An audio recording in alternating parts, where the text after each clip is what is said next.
السلام علیکم ورحمۃ اللہ وبرکاتہ۔ بسم اللہ الرحمن الرحیم، الحمد للہ والصلاة والسلام علی رسول اللہ وعلی آلہ واصحابہ اجمعین۔ محترم سامعین کرام، میرا موضوع ہے قرآن کی مختصر تفسیر، پارہ نمبر 26۔ اس پارے کے اندر سب سے پہلی صورت ہے سورہ احقاف۔ احقاف ایک جگہ کا نام ہے جو یمن کے اندر ہے، جہاں ہود علیہ السلام بھیجے گئے تھے۔ تو ہود علیہ السلام نے اپنی قوم کو اسی احقاف نامی جگہ میں دین کی دعوت دی، اسلام کی طرف بلایا اور لوگوں کو اللہ سے ڈرایا۔ اس بات کا ذکر اس صورت کے اندر ہے، اسی لیے اس کا نام سورہ احقاف رکھا گیا ہے۔ اس صورت کے اندر بہت سی اہم باتیں بیان کی گئی ہیں عقیدے سے متعلق، کیونکہ یہ صورت مکی ہے۔ اللہ تعالیٰ نے ارشاد فرمایا وَمَنْ أَضَلُّ مِمَّنْ يَدْعُو مِن دُونِ اللَّهِ، کہ اس سے بڑا گمراہ انسان کون ہو سکتا ہے جو اللہ کے سوا دوسروں کو پکارے۔ دیکھیے، غور کیجیے گا، اس طرح کی باتیں قرآن میں اللہ نے کئی جگہ بیان کی ہے۔ تو جو لوگ مسلمانوں میں سے غیر اللہ کو پکارتے ہیں، غیر اللہ کو پکارتے ہیں، چاہے بزرگوں کو ہوں، اولیاءوں کو، یا علی المدد، یا حسین، یا فاطمہ المدد کا نعرہ لگاتے ہیں، ان کی نظر و نیاز کرتے ہیں، ان کو پکارتے ہیں، یا جو لوگ درگاہوں مزاروں پر جا کے بزرگوں اولیاؤں سے فریاد کرتے ہیں، ان کو پکارتے ہیں، ان کو جب یہ آیتیں پڑھ کے سنائی جاتی ہے یا اس طرح کی آیتیں بتائی جاتی ہے تو لوگ کیا کہتے ہیں کہ یہ آیت تو پتھر کے بارے میں ہے، اس طرح کی آیت تو مورتیوں کے بارے میں ہے۔ غلط بات ہے، مورتی تو اس کے اندر داخل ہے ہی، اس کے علاوہ وہ تمام لوگ داخل ہیں جس کی پوجا کی جاتی ہے، جس کو پکارا جاتا ہے۔ کیوں؟ کیونکہ اس کے معنی میں غور کیجیے۔ اللہ تعالیٰ نے کہا کہ اس سے بڑا گمراہ کون ہوگا جو اللہ کے علاوہ دوسروں کو پکارے۔ مَن لَا يَسْتَجِيبُ لَهُ إِلَىٰ يَوْمِ الْقِيَامَةِ، جو قیامت تک اس کا جواب نہیں دے سکتے۔ وَهُمْ عَن دُعَائِهِمْ غَافِلُونَ، بلکہ ان کو معلوم ہی نہیں کہ ان کو پکارا بھی جا رہا ہے۔ تو کیا یہ پتھر کے لیے؟ نہیں، پتھر تو ہر کسی کو پتا کہ وہ سن نہیں سکتا، جواب نہیں دے سکتا، بلکہ یہ بات کی جا رہی ہے ان لوگوں کے لیے جو کبھی انسان تھے، دیندار تھے، اچھے لوگ تھے، چاہے وہ نبی ہو، چاہے وہ بزرگ ہو، چاہے وہ سب لوگ اس میں شامل ہیں۔ پتھر تو ہے ہی اس کے اندر، لیکن اس کے علاوہ بھی سارے لوگ اس میں شامل ہیں جس کو لوگ پکارتے ہیں اور ان سے فریاد کرتے ہیں، ان کو مدد کے لیے ان کو پکارا جاتا ہے۔ اللہ اکبر۔ دیکھیے، تو ان کو پکارا جاتا ہے، خود ان کو معلوم ہی نہیں کہ ان کو پکارا جا رہا ہے۔ وَإِذَا حُشِرَ النَّاسُ كَانُوا لَهُمْ أَعْدَاءَ، جب لوگوں کو اٹھایا جائے گا، جب قیامت برپا ہوگی، لوگ جمع کیے جائیں گے میدان محشر میں، تو یہی لوگ اس کے دشمن بن جائیں گے۔ وَكَانُوا بِعِبَادَتِهِمْ كَافِرِينَ، اور اپنی عبادت کا انکار کر دیں گے کہ نہیں، ہم اس کو نہیں جانتے، ہم نے اس کو نہیں کہا تھا میری بات کرنے کے لیے۔ تو بہت سی باتوں کا اس آیت سے پتہ چل رہا ہے۔ اس کا مطلب ہے کہ پکارنا عبادت ہے۔ کچھ مسلمان یہ بھی کہتے ہیں نا کہ ہم ان کو تو دعا کے لیے پکار رہے ہیں، عبادت نہیں کر رہے، ہم ان کے لیے نماز نہیں پڑھتے۔ اللہ نے کہا کہ وَكَانُوا بِعِبَادَتِهِمْ كَافِرِينَ، اپنی عبادت کا انکار کریں گے۔ گویا غیر اللہ کو پکارنا مدد کے لیے یہ ان کی عبادت کرنا ہے، اس کو عبادت میں کاؤنٹ کیا جاتا ہے۔ عبادت صرف نماز نہیں ہے، مشکل دور کرنے کے لیے دعا کرنا، شفا یابی کے لیے دعا کرنا، مدد کے لیے پکارنا، یہ سب بھی عبادت ہے۔ اس کے بعد اللہ تعالیٰ نے والدین کے بارے میں کہا۔ دیکھیے سورہ احقاف نمبر 15، وَوَصَّيْنَا الْإِنسَانَ بِوَالِدَيْهِ إِحْسَانًا، ہم نے وصیت کی انسان کو کہ وہ اپنے ماں باپ کے ساتھ، ماں اور باپ دونوں کے ساتھ حسن سلوک کرے، ان کا خیال رکھے۔ اللہ اکبر۔ تو ماں باپ کے بارے میں اللہ نے بہت جگہ قرآن کے اندر بیان کیا ہے کہ ماں باپ کے ساتھ حسن سلوک کیا جائے، ان کی خدمت کیا جائے، ان کا خیال رکھا جائے۔ اس سے پتہ چلا کہ ماں باپ کا مقام و مرتبہ بہت اونچا ہے۔ پھر ماں باپ میں بھی اونچا مقام ماں کا زیادہ ہے۔ تو ماں کا مقام اونچا ہے، لیکن اگر حقوق کی بات کریں تو دونوں کے حق برابر ہیں۔ یعنی ایسا نہیں کہ اگر دونوں بڑھاپے کو پہنچ گیا، خرچہ دینے کی بات ہو تو مثلا ماں کو دے 5,000 اور باپ کو دے 4,000 کیونکہ ماں کا مقام اونچا ہے، ایسا نہیں ہے۔ حقوق کی بات آئے گی، خدمت کی بات آئے گی تو دونوں کے ساتھ برابر کیا جائے گا، لیکن مقام اونچا اللہ نے ماں کا زیادہ رکھا ہے۔ تو اس سے عورتوں کا بھی مقام سمجھ میں آتا ہے کہ ماں تو عورت ہی ہے نا۔ تو خواتین کو اللہ نے دیکھیں کتنا اونچا مقام عطا فرمایا۔ اس لیے خواتین کو چاہیے کہ جو بھی اسلام کے احکام ہیں اور جن کاموں کو کرنے کا حکم دیا گیا وہ دل سے اور خوشی سے کریں، کافروں اور مشرکوں کے پروپیگنڈے اور ان کے فتنوں کے شکار ہو کر کے اپنے ایمان اور آخرت کو برباد نہ کریں۔ حدیث میں بھی بہت ساری باتیں ہیں ماں باپ کے تعلق سے، ان کی خدمت، حسن سلوک سے متعلق۔ صحیح بخاری کے اندر حدیث ہے، حدیث نمبر 5971، جب اللہ کے رسول صلی اللہ علیہ وسلم پوچھا گیا کہ ماں باپ میں سب سے اونچا مقام کس کا ہے، تو آپ نے فرمایا امک امک امک ثم ابوک، 3 مرتبہ کہا، تمہاری ماں کا، تمہاری ماں کا، تمہاری ماں کا، اس کے بعد تمہارے باپ کا۔ ٹھیک ہے۔ ایک صحابی تھے جو یمن سے آ گئے تھے نبی صلی اللہ علیہ وسلم کے پاس۔ آپ نے پوچھا کہ کیا تمہاری ماں ہے یا ماں باپ ہے؟ تو کہا ہاں۔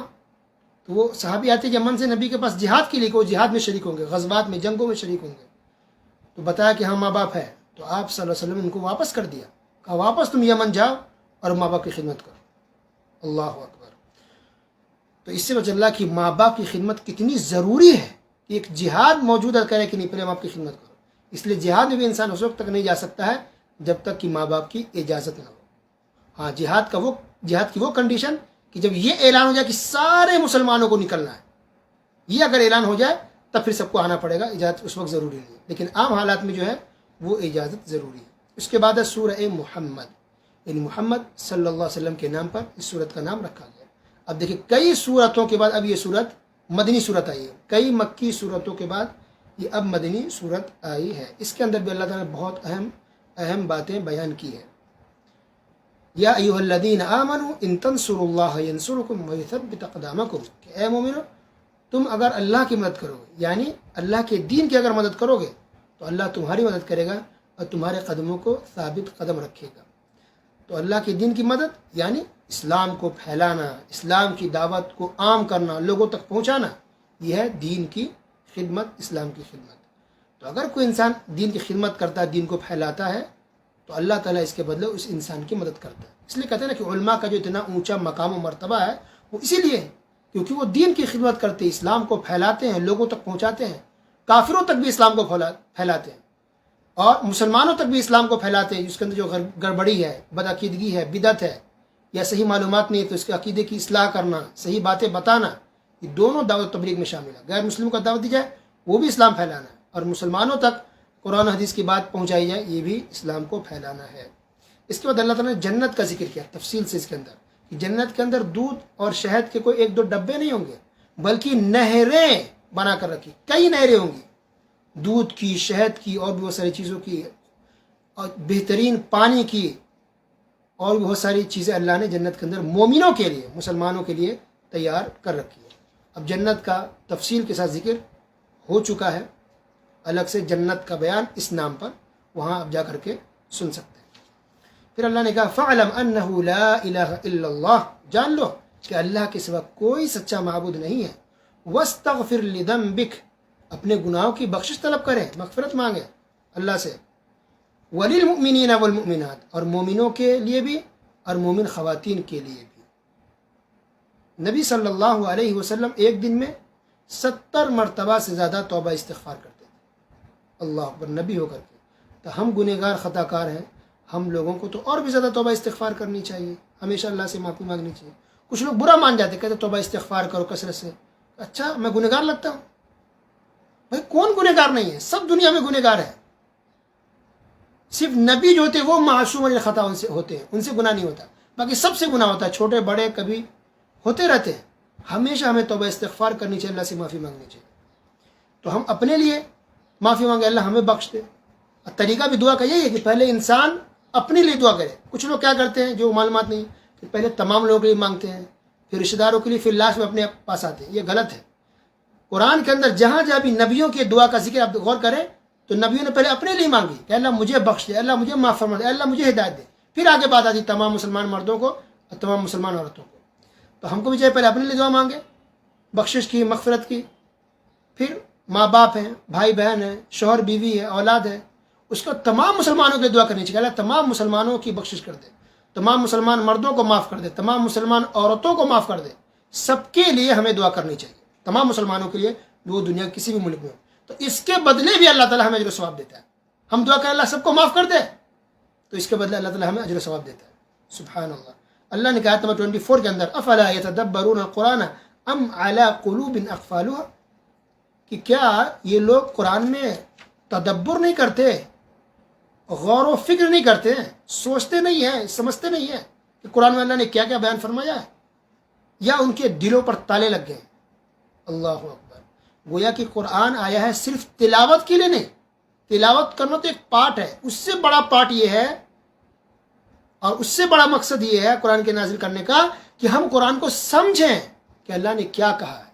یاد رکھیے، تلاوت پہ اللہ ثواب دیتا ہے، یہ اللہ کا فضل و کرم ہے، لیکن اس سے بڑا مقصد یہ ہے کہ اصل ہم قرآن کو سمجھیں، ترجمہ سے پڑھیں، اس کی تفسیر پڑھیں، اس کی قرآن کی تفسیر کو سنیں، ترجمے کو سنیں، غور و فکر کریں کہ اللہ نے اس کے اندر کیا کہا ہے۔ یہ اصل مقصد ہے قرآن کے نزول کا۔ لیکن ساری دنیا کے لوگ دیکھیے صرف تلاوت میں لگے ہوئے، رات دن تلاوت تلاوت تلاوت، اور غور و فکر کرنے والے، ترجمہ سننے والے، تفسیر سننے والے شاید 5% ہوگے 100 میں، جو کہ اصل مقصد قرآن کی یہی ہے کہ اس میں غور و فکر کیا جائے۔ اس کے بعد اللہ نے کہا آیت نمبر 33 کے اندر یا ایھا الذین آمنوا اطیعوا اللہ واطیعوا الرسول ولا تبطلوا اعمالکم، اے مومنو اللہ کی اطاعت کرو اور رسول کی اطاعت کرو اور اپنے اعمال کو باطل مت کرو۔ کیا مطلب کہ رسول کی اطاعت بھی ضروری ہے، اللہ کی اطاعت بھی ضروری ہے۔ اگر کسی اور کی اطاعت میں جا رہے ہیں، رسول کی اطاعت چھوڑ کے، اللہ کی اطاعت چھوڑ کے، تو اس کا مطلب ہے کہ ہمارے اعمال برباد ہو سکتے ہیں، اعمال برباد ہو جائیں گے۔ ہمارے عمل کے قبول ہونے کے لیے اللہ اس رسول کی اطاعت ضروری ہے۔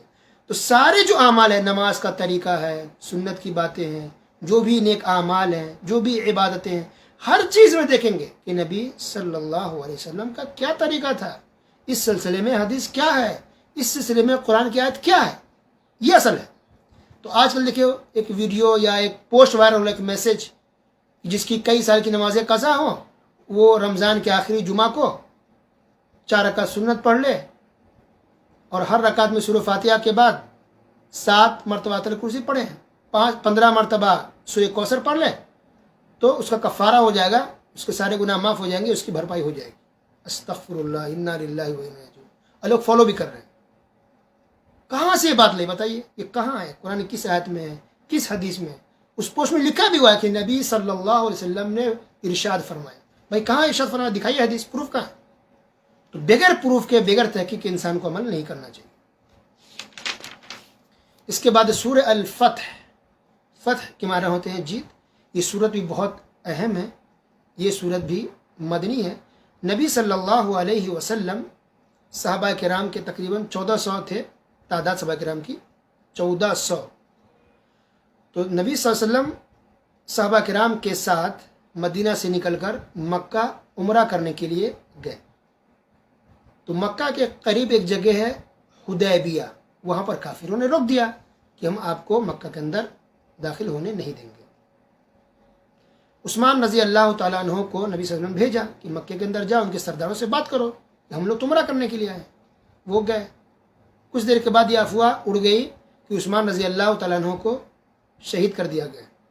تو نبی صلی اللہ علیہ وسلم نے صحابہ کرام سے بیعت لی کہ ہم عثمان رضی اللہ عنہ کی شہادت کا بدلہ لیں گے ان لوگوں سے، ظالموں سے، قاتلوں سے۔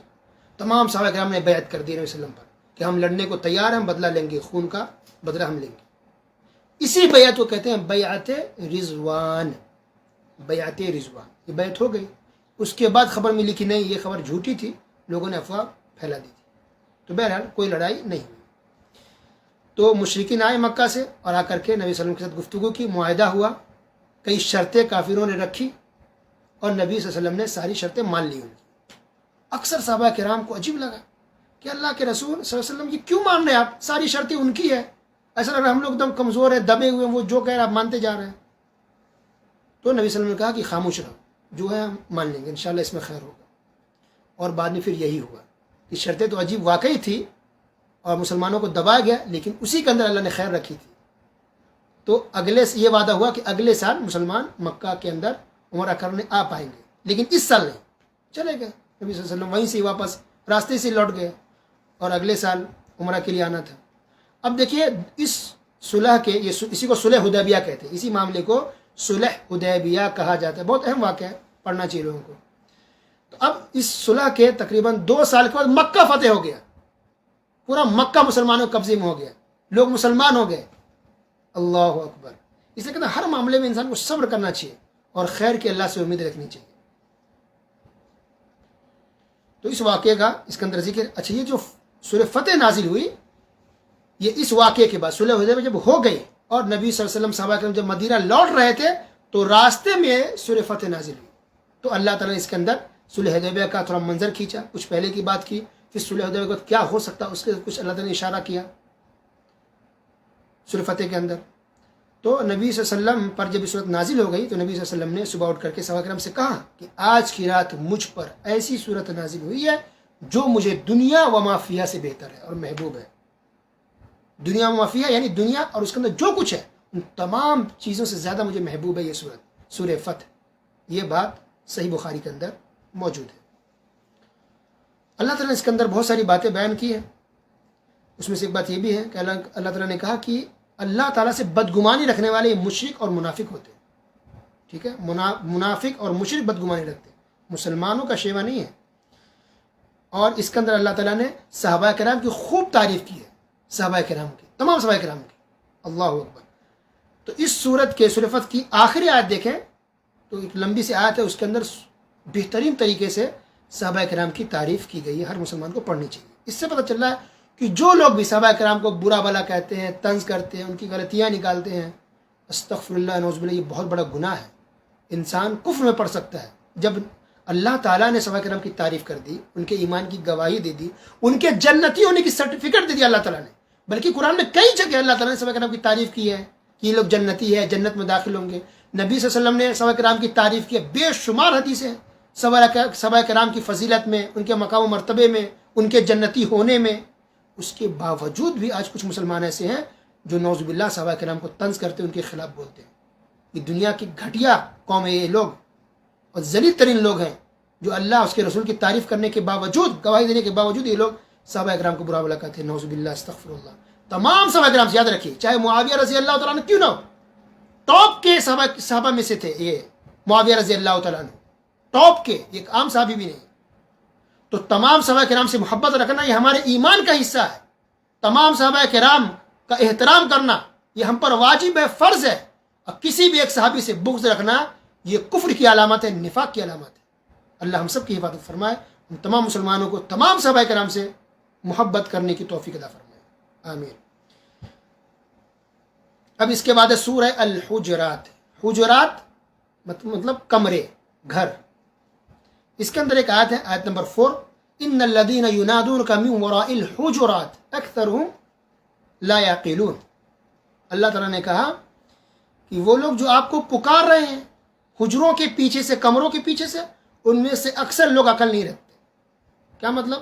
یعنی ایک دن نبی صلی اللہ علیہ وسلم، دوپہر کا وقت تھا، قیلولہ کا وقت تھا، رسول اللہ صلی اللہ علیہ وسلم اپنے گھر میں، اپنے روم میں آرام فرما رہے تھے، قیلولہ کا وقت تھا، آپ صلی اللہ علیہ وسلم اپنے گھر میں آرام فرما رہے تھے۔ تو کچھ دیہاتی آئے اور یا محمد کر کے آواز لگانے لگے۔ تو یہ بات اتنی ناگوار گزری، اتنا برا لگا اللہ تعالیٰ کو کہ اللہ تعالیٰ نے آیت نازل فرما دی کہ یہ لوگ جو آپ کو پکار رہے ہیں، گھر کے پیچھے سے آواز لگا رہے ہیں، ان کو میں سے تو اکثر کو عقل نہیں ہے، کیا یہ لوگ صبر نہیں کر سکتے تھے، رک نہیں سکتے؟ یہاں تک کہ آپ خود ہی اپنے ٹائم کے حساب سے باہر نکلتے اپنے کمروں سے، اب باقی جو بات ہوتی ہے بات کرتے ہیں۔ اللہ اکبر، گویا رسول کا احترام دیکھیے کتنا ضروری ہے، اور اللہ تعالیٰ اپنے محبوب سے کتنا محبت کرتا ہے، سبحان اللہ۔ تو یہ سورہ حجرات مدنی صورت ہے، اس کے اندر بہت اہم باتیں اللہ تعالیٰ نے بیان کی ہے، بلکہ اخلاقیات اور سماجیات سے متعلق بہت سارے مسائل اس کے اندر موجود ہیں۔ بلکہ مجھے لگتا ہے کہ کوئی بھی سماج اور سوسائٹی اس وقت تک اچھا سماج نہیں بن سکتا جب تک کہ اس صورت کے اندر جو باتیں بیان کی گئی ہے اس پر عمل نہ کر لیں۔ سورہ حجرات سے سورہ نازعات تک ایک مسئلہ سمجھیے، سورہ حجرات سے سورہ نازعات تک طوال مفصل کہلاتی ہے، اور سورہ عبسہ سے سورہ الشمس تک اوساط مفصل کہلاتی ہیں، اور سورہ ضحیٰ سے سورہ ناس تک قصار مفصل کہلاتی ہے۔ تو نبی صلی اللہ علیہ وسلم طوال مفصل فجر کی نماز میں پڑھتے تھے، اور ظہر اور عشاء کی نماز میں اوساط مفصل پڑھتے تھے، اور مغرب کی نماز میں قصار مفصل پڑھتے تھے۔ یہ نبی صلی اللہ علیہ وسلم کا عام طور پر طریقہ تھا. ٹھیک ہے. اس میں بھی بہت ساری باتیں ہیں اہم. اس میں سے کچھ باتیں اس طرح سے دیکھیے. نمبر 1، اللہ تعالیٰ نے شروع میں پہلے آیت میں کہا یا ایھا الذین آمنوا لا تقدموا بین یدی اللہ ورسولہ، کہ اے مومنو تم لوگ اللہ اس کے رسول سے آگے نہ بڑھو. یعنی جو اللہ اس کے رسول نے بتایا ہے اسی کو فالو کرو، اور جتنا کہا ہے اتنا ہی کرو. آگے بڑھنے کی، ایڈوانس بننے کی ضرورت نہیں ہے. تو گویا کہ بدعت کی کوئی گنجائش نہیں. بدعت نہیں ہے نا کہ ایڈوانس کوئی نئی چیز لاؤ، ہم یہ کر لیں تو کیا حرج ہے، ہم نے ایسا کر لیا تو کیا حرج ہے، ہم نے ویسا کر لیا تو کیا حرج ہے. استغفر اللہ. لا تقدموا بین یدی اللہ ورسولہ، اللہ اس کے رسول سے آگے نہ بڑھو. جتنا کہا گیا ہے اور جس طرح کہا گیا ہے اتنا ہی کرو، یہی تمہارے لیے کافی ہے. اس کے بعد دوسری بات کہ اللہ تعالیٰ نے کہا کہ نبی کے پاس کوئی بھی انسان اونچی آواز سے بات نہ کرے، آواز پست ہو، نیچی ہو. اللہ اکبر. سوچیے، سبحان اللہ. تو اب نبی صلی اللہ علیہ وسلم تو ہمارے بیچ نہیں رہے، لہذا ان کا احترام اس طرح سے اب کر سکتے ہیں ہم کہ نبی کی حدیث جب سنائی جائے، پڑھی جائے یا بتائی جائے تو آواز ہماری اونچی نہیں ہونی چاہیے. آج ہم حدیث سناتے کہتے ہیں فلاں حضرت نے یہ کہا، فلاں صاحب نے یہ کہا، گاؤں میں یہ ہو رہا ہے، سوسائٹی میں یہ ہو رہا ہے، ہمارے رشتہ دار یہ کہہ رہے ہیں، باپ داداؤں نے ایسا کیا. استغفر اللہ. یہ بھی نبی کی حدیث کی شان میں گستاخی ہے، بلکہ نبی کی شان میں گستاخی ہے کہ نبی کی حدیث ہم سنائیں آپ کو اور آپ کہیں کہ باپ دادا نے ایسا کیا، ہمارے رشتہ دار ایسا کرتے آ رہے ہیں. ارے کب تک آپ کنویں کے میڈک بنے رہیں گے؟ باہر نکلیے، تحقیق کیجیے، پتہ لگائیے کیوں اپنی آخرت برباد کر رہے ہیں. سوچیے، اللہ نے دماغ دیا ہے، اللہ نے دل دیا ہے. اس کے بعد اللہ نے دیکھیے تیسرا پوائنٹ جو اہم مسئلہ اس کے اندر یہ ہے کہ اللہ تعالیٰ نے کہا کہ کوئی بھی تمہارے پاس خبر لائے تو اس کی تحقیق کرو، چپ چاپ مت مان لو، پتہ لگاؤ، تحقیق کرو. چوتھی بات کہ دو مسلمان آپس میں اگر لڑ جائیں، دو گروپ، تو اس میں بیچ میں صلح کرا دو. آگ مت لگاؤ، لڑاؤ مت، صلح کرا دو، ملا دو. پانچویں بات کہ مسلمان سارے آپس میں بھائی بھائی، عورتیں آپس میں بہن بہن ہیں اور مرد آپس میں بھائی بھائی، اس لیے تمام مسلمان کا ادب اور احترام ہونا چاہیے. چھٹی بات کہ کوئی کسی کا مذاق نہ اڑائے، کوئی قوم کسی قوم کا، کوئی محلے والا کسی محلے والے کا مذاق نہ اڑائے، اور کوئی عورت بھی کسی عورت کا مذاق نہ اڑائے. تو عورت کو خاص اسپیشلی کہا گیا ہے، لیکن خواتین دھیان دیں کہ وہ کسی عورت کا، کسی اور عورت کا مذاق یا کسی مرد کا مذاق نہ اڑائیں. بہت بڑا گناہ ہے مذاق اڑانا کسی کا. کچھ بھی لے کر کے مذاق اڑایا جائے، اس کی ہائٹ کو لے کے، اس کے رنگ کو لے کر کے، یا اس کی کسی عادت کو لے کر کے مذاق ہے، کسی کا مذاق اڑا رہے ہیں تو یہ بھی گناہ ہے. آج بہت سے لوگ ایسے ہیں جو ہنسی مذاق اڑاتے رہتے ہیں، اس کا مذاق اڑا رہا ہے، وہ اس کا مذاق اڑا رہا ہے، وہ اس کا مذاق اڑا رہی ہے. اس کو لوگ گناہ نہیں، انسان تکلیف محسوس کرتا ہے، اسی میں لڑائی ہو جاتی ہے، دشمنی ہو جاتی ہے، مار پیٹ تک نوبت آتی ہے، قتل تک معاملہ پہنچ جاتا ہے، اور لوگ اس کو ہلکے میں لیے ہوئے. اور ساتویں بات یہ ہے کہ اللہ تعالیٰ نے کہا کہ کسی کو بھی برے نام سے مت پکارو، برے القاب سے مت پکارو. کچھ لوگ کسی کا برا نام رکھ دیتے ہیں، یہ صحیح نہیں ہے، یہ فسق و فجور کا کام ہے. اور آٹھویں بات کہ بدگمانی سے بچو. کچھ بدگمانی ایسی ہوتی ہے جو گناہ ہے. بدگمانی، زبردستی کسی کا برا گمان رکھنا. انسان کچھ کہتا ہے، اس کا کوئی مطلب نہیں ہوتا، لیکن نہیں اس نے ویسا کہا نا، یہ ضرور سے کوئی اور مطلب ہوگا، اس نے وہ کام کیا ہے، اس کے پیچھے نہیں کوئی اور بات ہوگی، وہ تو ہم کو کچھ اور کرنا چاہ رہا ہے. اس کو کہتے ہیں بدگمانی، کہ جو انسان کے دل میں بات اتری تک نہیں ہے، آپ اس کے بارے میں بولتے جا رہے ہیں. استغفر اللہ. آپ نے پوچھا نہیں، آپ نے معلوم نہیں کیا، آپ نے تحقیق نہیں کی، کہ کسی کے بارے میں بدگمانی رکھ رہے ہیں آپ. یہ بدگمانی رکھنا بھی کسی کے بارے میں گناہ ہے. اور نویں بات کہ کسی کی ٹوہ میں اور کسی کی جاسوسی میں نہیں پڑنی چاہیے، یہ بھی گناہ ہے. اور پھر غیبت، یہ بھی بڑا کبائر گناہ میں سے ہے. اللہ تعالیٰ نے کہا کہ غیبت کرنا ایسے ہے کہ جیسے تم میں سے کوئی آدمی اپنے مرے ہوئے بھائی کا گوشت کھائے. استغفر اللہ. اتنا بڑا گناہ ہے کسی کی غیبت کرنا. اب کہتے ہیں کہ غیبت مت کرو، تو کیا کہتے ہیں؟ نہیں، ہم جو کہہ رہے ہیں نا ان کے بارے میں وہ تو سچ ہے، آپ جا کے پوچھ لیجئے، ہم غیبت نہیں کر رہے ہیں، وہ سچ ہے.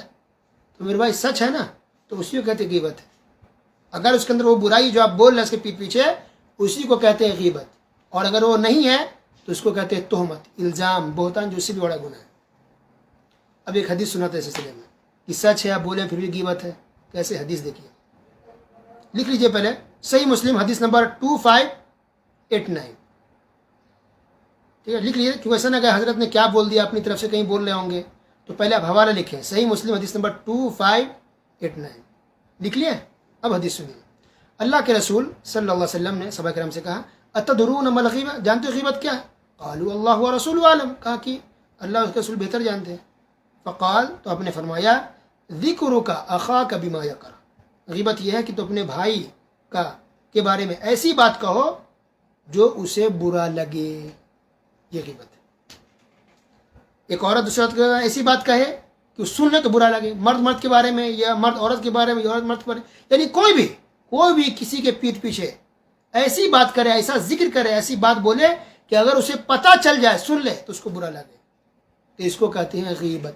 ذکرک اخاک بما یکرہ، یہ غیبت کی تعریف اور ڈیفینیشن رسول اللہ صلی اللہ علیہ وسلم کی زبانی مقدس سے نکلے ہوئے الفاظ ہیں. ذکرک اخاک بما یکرہ، غیبت یہ ہے کہ تم کسی کے بارے میں ایسی بات کہو کہ جو اگر وہ سن لے، پتہ لگے تو اس کو برا لگے. قیل یا رسول اللہ، صحابہ نے پوچھا ان کان فی اخی ما اقول، کہ اگر واقعی میں جو ہم لوگ بول رہے ہیں اس کی میں وہ بات ہے، وہ برائی ہے، اس لیے بول رہے ہیں، تب بھی. تو آپ نے فرمایا ان کان فیہ ما تقول فقد اغتبتہ، کہ اگر اس کے اندر وہ برائی ہے تو تم نے غیبت کی، یہی تو غیبت ہے، اسی کو غیبت کہتے ہیں.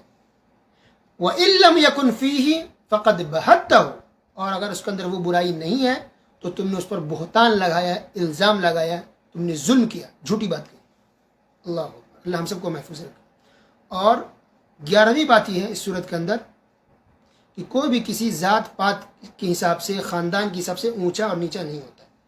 ان اکرمکم عند اللہ اتقاکم، تم میں سب سے افضل وہ ہے جو دیندار ہو، اسلام کو فالو کرنے والا ہو، قرآن و حدیث پر چلنے والا ہو، متقی پرہیزگار ہو تو وہ اچھا ہے. خاندان کی وجہ سے، ملک کی وجہ سے، علاقے اسٹیٹ کی وجہ سے کوئی بھی اونچا اور نیچا نہیں ہوتا. ٹھیک ہے، اب دیندار ہے تو اونچے ہیں، دیندار نہیں ہے تو سب سے گھٹیا اور نیچے آپ ہیں. اور 12ویں بات یہ ہے کہ مسلمان اور مومن میں فرق ہے. مسلمان مطلب کلمہ پڑھ لیا مسلمان ہو گئے، وہ مسلمان. مومن مطلب اونچے درجے کی بات کہ بہت زیادہ اسلام کو فالو کرنے والا، گناہوں سے بچنے والا، اس کو کہتے ہیں مومن. یہ ہائی کوالٹی والی بات ہوگی. 13ویں بات یہ ہے اس صورت کے اندر دیہاتیوں کے بارے میں. دیہاتی مسلمان ہو گئے تو احسان جتلانے لگا، ہم تو مسلمان ہوئے. اللہ تعالیٰ کو بات بری لگی، کہا کہ تم مسلمان ہو، یہ احسان کیوں جتلا رہے ہو؟ تم نے کس پر احسان کر لیا؟ بلکہ اللہ تعالیٰ نے تم پر احسان کیا کہ اللہ نے تم کو ہدایت دی اور تم مسلمان ہو، اسلام میں داخل ہوئے. اللہ نے تم پر احسان کیا اور تم ابھی مومن نہیں ہوئے، تم تو ابھی مسلمان ہوئے، ابھی دل میں پورے طور پہ ایمان داخل نہیں ہوا ہے. اللہ اکبر. اس کے بعد سورہ قاف، یہ سورت مکی ہے. اس کے اندر بہت ساری عقیدے کی بات ہے، آخرت کی بات ہے. اس سورت کو نبی صلی اللہ علیہ وسلم عیدین کی نماز میں، عید الفطر اور عید الاضحیٰ کی نماز میں پڑھتے تھے، اور جمعہ کے خطبے میں بھی اس سورت کی تلاوت کرتے تھے. اس کے اندر قیامت کا ذکر ہے سورت کے اندر، اور زندہ کر کے اٹھایا جائے گا، اس بات کا اس کے اندر ذکر ہے. جنت کا بھی ذکر ہے، جہنم کا بھی ذکر ہے، حساب و کتاب کا ذکر ہے. ٹھیک ہے. نبی صلی اللہ علیہ وسلم نے کہا کہ صحیح مسلم کی حدیث ہے یہ کہ جب زمین پھٹے گی، قیامت آئے گی، جب زمین پھٹے گی تو سب سے پہلے زندہ ہو کر کے میں قبر سے نکلوں گا. اللہ اکبر. اللہ تعالیٰ نے اس کے اندر ارشاد فرمایا وَلَقَدْ خَلَقْنَا الْإِنسَانَ وَنَعْلَمُ مَا تُوَسْوِسُ بِهِ نَفْسُهُ، کہ ہم نے انسان کو پیدا کیا اور ہم جانتے ہیں جو بات اس کے دل میں کھٹکتی ہے. دل میں بات کھٹکتی ہے، دل میں آ رہی، بس ہم نے منہ نہیں کھولا، کسی کو نہیں بولا، دل میں بات آ رہی ہے. اچھا کیا سوچ رہے ہیں آپ؟ ہمیں نہیں پتہ، اللہ کو معلوم. وَنَحْنُ أَقْرَبُ إِلَيْهِ مِنْ حَبْلِ الْوَرِيدِ، اور ہم انسان کے شہ رگ سے بھی زیادہ قریب ہیں. شہ رگ جو گلے کے پاس، گلے میں ہی ایک رگ ہوتی ہے، نس، اس کو شہ رگ کہتے ہیں. اگر اس کو کاٹ دیا جائے تو انسان فوراً مر جاتا ہے. تو اللہ اس سے بھی زیادہ قریب ہے. تو پہلی بات تو یہ سمجھیے کہ اللہ تعالیٰ دل کی بات کو جانتا ہے، یہ اللہ ہی جانتا ہے بس، اس کے علاوہ دوسرا کوئی نہیں جان سکتا. تعویذ بنانے والا، جادوگر، یا پھر بابا، پیر، فقیر ہمارے دل کی بات جان سکتا ہے؟ نہیں. ہمارے دل کی بات صرف اللہ جانتا ہے، اللہ کے علاوہ کوئی نہیں جان سکتا. یہ عقیدے کی بات یاد رکھیے، پہلی بات یہ. دوسری بات یہ جو قریب ہونے کی بات ہے کہ اللہ قریب ہے. آپ کہیں گے کہ بھائی آپ نے تو بتایا پہلے درس میں کہ اللہ عرش پر ہے، یہاں کہہ رہے ہیں کہ اللہ قریب میں ہے. قریب ہے کیا مطلب؟ تو یہاں جو قریب کی بات ہے، یا قرآن اور بھی کئی جگہ اللہ نے کہا کہ میں تمہارے ساتھ ہوں. تو یہ قریب سے کی بات اور جو ساتھ کی بات ہے یہ علم کے حساب سے کہ اللہ ہم کو دیکھ رہا ہے، ہم اللہ کے علم میں ہیں، اللہ کی جانکاری میں ہیں. تو اللہ ہماری مدد کے حساب سے ہمارے ساتھ ہے، یعنی اللہ کی مدد ہمارے ساتھ ہے، اللہ کا علم ہمارے ساتھ ہے. اللہ ہمیں شفا دیتا ہے، اللہ ہماری مدد کرتا ہے، اللہ ہمیں رزق دیتا ہے، اللہ ہمیں دیکھ بھال کرتا ہے، اللہ ہماری رہنمائی کرتا ہے، ایسے جیسے کہ ساتھ ہو، ایسے جیسے کہ بالکل قریب ہو، یہ مطلب ہے. لیکن خود اللہ کی ذات کہاں ہے؟ ساتویں آسمان کو عرش پر ہے، کیونکہ اللہ نے خود یہ بات کہی ہے کہ اللہ تعالیٰ عرش پر ہے. رسول اللہ نے کہا کہ اللہ تعالیٰ عرش پر ہے. تو جہاں بھی قرآن حدیث میں یہ کہا گیا کہ اللہ فلاں مومن کے ساتھ ہے، اللہ اس کے ساتھ ہے، جیسے ان اللہ مع الصابرین، اللہ تعالیٰ صبر کرنے والوں کے ساتھ ہے، تو وہاں ساتھ سے مراد مدد، اللہ کی مدد، اللہ کا علم، اللہ کی جانکاری. ٹھیک ہے، اللہ کا علم ہر جگہ، اللہ کی طاقت ہر جگہ، اللہ کی مدد ہر جگہ، اللہ ہر جگہ دیکھتا سنتا ہے. لیکن خود اللہ کی ذات کہاں ہے؟ ساتویں آسمان کے اوپر عرش پر ہے. اللہ نے تعالیٰ نے ارشاد فرمایا آیت نمبر 29 میں، دیکھیے ما یبدل القول لدی وما انا بظلام للعبید، کہ میرے پاس، اللہ نے کہا میرے پاس کوئی بات بدلتی نہیں ہے، جو ہو گیا سو جو کہہ دیا تو کہہ دیا. وما انا بظلام للعبید، میں اپنے بندوں پر ذرہ برابر بھی ظلم نہیں کرتا. اللہ تعالیٰ کسی پر بھی، حتیٰ کہ کافر پر بھی اللہ تعالیٰ ذرہ برابر بھی ظلم نہیں کرتا ہے. پھر اللہ نے کہا آیت نمبر 18 کے اندر کہ جو بھی انسان بولتا ہے، منہ سے بات نکلتی ہے، فرشتے اس کو لکھتے ہیں. ہم جو بھی بولتے ہیں، اچھا برا، کچھ بھی، غیبت، چغلی، جھوٹ، ظلم، کچھ بھی، جو بھی بات ہم منہ سے نکالتے ہیں نا، فرشتے کو فوراً لکھ لیتے ہیں. ما یلفظ من قول الا لدیہ رقیب عتید، جو بات نکلتی ہے فرشتے اس کو نوٹ کر رہے ہیں، لکھ رہے ہیں. دیکھیے آیت نمبر 43 کے اندر انا نحن نحیی ونمیت والینا المصیر، اللہ نے کہا کہ ہم ہی زندہ کرتے ہیں اور ہم ہی موت دیں گے اور ہمارے پاس سب کو لوٹ کر کے آنا ہے. تو زندہ کرنے کا کام کس کا ہے؟ اللہ کا. موت دینے کا کام کس کا ہے؟ اللہ کا. پتہ چلا جو لوگ کہتے ہیں بزرگ، فلاں بزرگ نے فلاں کے بیٹے کو زندہ کر دیا، فلاں بابا نے اس کو زندہ کر، تو مر چکا تھا، فلاں بابا نے زندہ کر دیا. جھوٹ ہے، یہ جھوٹا واقعہ ہے، یہ فراڈ ہے، لوگوں کو بیوقوف بنایا جا رہا ہے. ایسا ہو ہی نہیں سکتا، یہ امپاسبل ہے. زندہ کرنے والی ذات صرف اللہ کی ہے بس، اور کوئی بھی نہیں.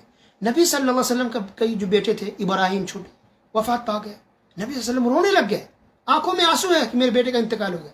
کیا وہ زندہ کر پائے؟ نہیں. وسلم کی بیٹی کا انتقال ہو گیا، کیا زندہ کر پائے؟ نہیں. زندہ کرنا کسی کے بس میں نہیں ہے، صرف اللہ کے ہاتھ میں بس. یہ جھوٹے واقعات لوگ بیان کر کر کے، حتیٰ کہ مجھے لگتا ہے اگر بزرگ بھی اولیاء جن کے بارے میں لوگ بیان کرتے، اگر وہ زندہ ہوتے تو جوتا لے کر کے ان لوگوں کو مارتے کہ بزرگوں کو لوگ بدنام کر رہے ہیں، اولیاءوں کو یہ لوگ بدنام کرتے ہیں جھوٹے واقعات بیان کر کے. فلاں بابا نے یہ کہا، فلاں بزرگ نے یہ کہا. کوئی بزرگ اگر ہو تو ایسا کہیں نہیں سکتے ہو. لیکن یہ لوگ، یہ جو مرید یہ لوگ ہیں، اپنی دکانیں چلانے کے لیے جھوٹ بولتے ہیں آپ سے.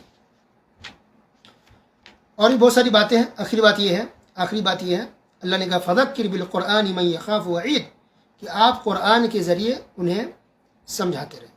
تو نبی صلی اللہ علیہ وسلم کو بھی اللہ نے کہا کہ آپ لوگوں کو قرآن کے ذریعے سمجھائیے. اللہ اکبر. اللہ تعالی ہم تمام مسلمانوں کو قرآن حدیث سننے، سمجھنے، اس پر عمل کرنے اور لوگوں تک پہنچانے کی توفیق عطا فرمائے. آمین. وصلی اللہ علی نبینا محمد وعلی آلہ وصحبہ اجمعین. والسلام علیکم ورحمۃ اللہ وبرکاتہ.